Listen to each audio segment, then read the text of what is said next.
கர்த்தர் உண்டதாக என்ற வசனம் சங்கீதம் 94 1ஆம் வசனம். நீதியை சரிகட்டுகிற தேவனாய் கர்த்தாவே, நீதியை சரிகட்டுகிற தேவனை பிரகாசியும்.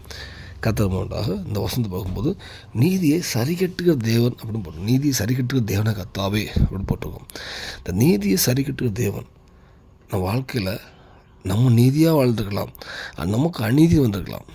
அது பொருளாதாரத்தில் இருக்கலாம், எந்த காரியத்துலையும் பதவி உயர்வில் இருக்கலாம், எந்த காரியத்துலையாவது நான் நேர்மையாக உத்தமமாக கரெக்டாக இருக்கேன், நீதியாக இருக்கேன், நீதியாக செஞ்சேன், ஆனால் எனக்கு அநியாயம் தான் வந்துச்சு அப்படின்னு இருப்பீங்கன்னா, நீங்கள் நம்ம அநியாயம் பண்ணவங்க அப்படி போட்டு அழியிட்டு எதுவுமே ப்ரேயர் பண்ணணும் அவசியம் இல்லை. நீங்கள் உங்கள் நீதியை பார்த்துட்டு கர்த்தரை பரிசுத்தமாக வாழ்ந்து போயிட்டே இருங்க.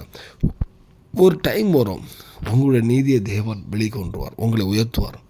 நம்ம அடுத்தவங்க தாழ்ந்து போகணும் ப்ரேயர் பண்ண அவசியமே இல்லை. யாரும் பின்னோக்கி போகணும், யாரும் தாழ்ந்து போகணும், அவங்களுக்கு மேலாக நான் வரணும் அப்படிலாம் ப்ரேயர் பண்ண அவசியம் இல்லை. நம்ம கர்த்தரை நோக்கி பார்ப்போம். ஆண்டவரை பரிசுத்தமாக வாழுங்க, நீங்கள் நீதியாக செஞ்சிட்ருங்க. ஒரு வேளைக்கு இது எல்லாம் தேவன் பார்க்குற தேவன். உங்கள் நீதியை இந்த மனுஷன் பார்க்காம போயிருக்கலாம். உங்களுக்கு வந்து அநியாயத்தை இந்த மனுஷன் கண்டுக்காம போயிருக்கலாம். ஆனால் நீங்கள் செஞ்ச நீதியும் தேவன் பார்ப்பார், உங்களுக்கு வந்து அநியாயத்தையும் தேவன் பார்ப்பார். ஒரு நாள் வரும், ஒரு வேளை வரும், உங்களோட நீதியை தேவன் உங்களுடைய அந்த அநீதியான காரியத்தில் ஒரு நீதியை தேவன் தருவார்.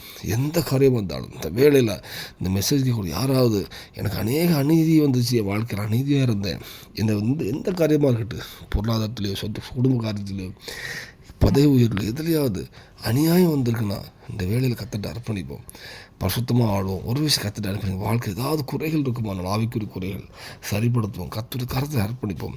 உங்களுக்கான நீதியை ஒரு வேளையில் கண்டிப்பாக தேவன் வெளிக்கொண்டுவார்.